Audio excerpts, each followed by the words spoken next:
అందరికీ నమస్కారం. పూనం కౌర్కి సంబంధించి గతంలో నేను చాలా సపోర్ట్ చేస్తూ వీడియోలు కూడా చేశాను.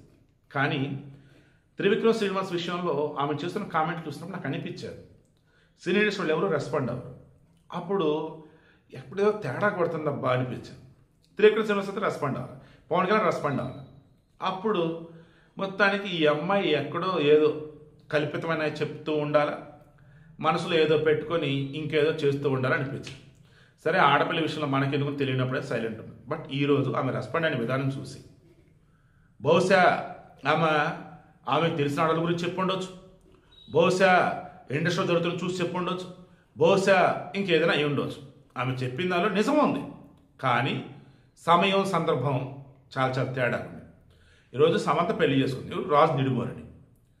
రాజ్ నిడుమోరికి విడాకులైన తర్వాతే సమంత పెళ్లి చేసుకున్నది కూడా 3 years తర్వాత. బట్ పూనం కౌర్ ఈరోజు పెట్టిన ఆ పోస్ట్ ఏంటది? నువ్వు ఇల్లు కట్టుకోవటానికి, నువ్వు పందిరేసుకోవటానికి వేరే వాళ్ళ గూడు పడగొట్టొద్దా, వేరే వాళ్ళ ఇంటిని కోల్చొద్దా? మగోడు వీక్ మైండెడ్తో ఉన్నప్పుడు, నిస్సహాయుడే లొంగిపోయేవాడిగా ఉన్నప్పుడు వాడిని చదువుకున్న దానివి, స్వశక్తితో ఉన్నదానివి, అహంకారంతో ఉన్నదానివి నువ్వు నీ డబ్బుతోనో మిగతా దేనితోనో వాటిని లోపరుచుకుంటే ఇంకేం చేయాలి? మరలా ఇటువంటి మూమెంట్లో కూడా నేను గొప్పగా చూపించే పిఆర్ టీము అంటే పబ్లిక్ రిలేషన్ టీము అది ఉండనే ఉంది. ఏంటి ఇది అంతా అంటూ పెట్టింది. సమంత పెళ్ళి ఉదయం నుంచి ఈరోజు అంతా మాట్లాడుకుంటుంది అదే.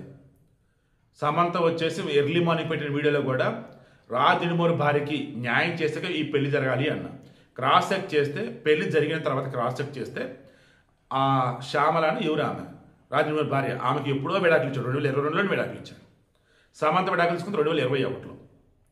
అండ్ 21 నుంచి 22 మధ్య గ్యాప్లో ఒకవేళ పూనం కౌర్ నిజంగా సమంతను అనుగనగా ఉంటే ఆ గ్యాప్లో అంత విడదీసే విధంగా అప్పటికప్పుడు రావు. మనకు తెలిసిన సమాచారం మన క్రాస్ సెక్షన్ ప్రకారం అప్పటికే రాజ్ నిడుమోరికి వాళ్ళ ఆవిడకి మధ్య సఖ్యత లేదంట. ఎప్పుడు సమంత విడాకులకు ముందే. దెన్ సమంత ఒంటరి, అతను వచ్చేసి సినిమా డైరెక్టర్గా ఉన్నాడు. అదే మూమెంట్లో ఏమో సినిమాలు చేస్తున్నాడు, ఫ్యామిలీ మ్యాన్ సిరీస్ 2. ఫ్రెండ్లీగా ఉన్నారు.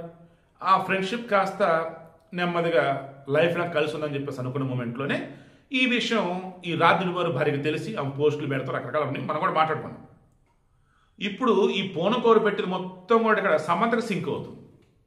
ఆమె నిజంగా సమంత అందంటే అనలా, అనిందంటే అనింది, అనిందే చెప్పి జనాలు అంటున్నారు, అన్నదని చెప్పి జనాలు అంటున్నారు. బట్ మరి నేను ఈ వీడియో చేస్తున్నాను పూనం కౌర్ గురించి సినీ ఇండస్ట్రీ వాళ్ళు ఎందుకు పట్టించుకోవట్లేదు, ఎందుకు సపోర్ట్ రావట్లేదు అంటే ఇదిగో ఈరోజు ఆమె పెట్టినటువంటి పోస్టులు ఉన్నాయి చూశారు. సమంత గురించి అని నేను అంటలేదు, బట్ ఆమె పెట్టినటువంటి పోస్ట్ అనేది సమంతకు సింక్ అవుతుంది. దీని అర్థం ఏంటి? శోభమా అని చెప్పేసి పెళ్లి జరిగితే సొసైటీ మొత్తాన్ని కూడా ఒక రాంగ్ మెసేజ్ ఇచ్చే విధంగా పెడతాం కదా. సమంతని రాజ్ నిడుమోరు చెడుగా చూపే ప్రయత్నం కదా. రాజ్ నిడుమోరు వచ్చేసి అసహాయుడు, చేతగానోడు, పిరికోడు అనా? ఈమె వచ్చి చదువుకుంది, స్వశక్తి ఎదిగింది, తెలివిగలది, డబ్బు ఉంది, అహంకారంతో ఉందనా? వీడికి ఇంగ్లీష్ మీకు అర్థమైందా? ఒక జర్నలిస్ట్గా, ఒక మగాడిగా అసలు ఇవ్వకూడదు. బట్ ఎందుకు ఇస్తానంటే మరలా ఎందుకు ఇస్తానంటే ఎందుకు ఇస్తున్నానంటే ఆడవాళ్ళు ఉన్నారే దండోరా నాయన. కొంతమంది వాళ్ళు మారకపోగా బాగుండాలని చూసి ఇంకా కుళ్ళుకుంటూ అండ్ సవ్యంగా లైఫ్ లీడ్ చేస్తున్న వాళ్ళ మీద బురద జల్లుతూ ఇంకా వాళ్ళు దిగసారిపోతూనే ఉన్నారు. మరలా వీళ్ళకి మరికొంత సపోర్ట్ వస్తూనే ఉంటారు. సో ఈవిడకి మెయిన్ ఇంటెన్షన్ ఒక స్త్రీగా వేరే స్త్రీ యొక్క మేలు కోరుకోండి. ఒక స్త్రీగా పరస్త్రీకి మీరు మేలు చేయకపోయినా సరే సైలెంట్గా ఉండండి. అంతే తప్ప ముందు వెనక మీకు తెలిసినా తెలియకపోయినా బురదలుతూ విషం చిమ్ముతూ సమాజానికి కుప్పలు కంటెంట్ మాత్రం ఇవ్వకండి, చాలా బ్యాడ్. సో ఇప్పుడు మరలా చెప్తున్నా, పూనం కౌర్ నిజంగా ఆమె ఎంత బాధపడింది ఏంటో నాకు తెలియదు. త్రివిక్రమ్ శ్రీనివాస్ విషయంలో ఎన్నోసార్లు నేను కంప్లైంట్ చేసి ఎవరో పట్టించుకోవడం అన్నప్పుడు పాపం కదా అనిపించింది. బట్ ఈరోజు ఈ పోస్ట్ చూసాక నాకు అనిపించింది ఆమె ఒక ఎమోషను, ఒక ఫ్రస్ట్రేషను, ఆమె ఏదేదో హెలోజినేషను లైక్ ఆవేలో ఉండేసే త్రివిక్రమ్ మీద కూడా కంప్లైంట్ ఇస్తుందని అనిపిస్తుంది. అదర్వైజ్ ఇండస్ట్రీ ఇప్పటికీ చర్యలు తీసుకోవాలి. పవన్ కళ్యాణ్ సార్ ఇప్పటికి ఎప్పుడప్పుడు రెస్పాండ్ అవ్వాలి. బట్ ఏమీ లేదే. సో దీన్ని బట్టి మీకు ఏమర్థమవుతుంది? పాపం పూనం కౌర్ అందామా, లేదన్నప్పుడు ఇంకేంటి?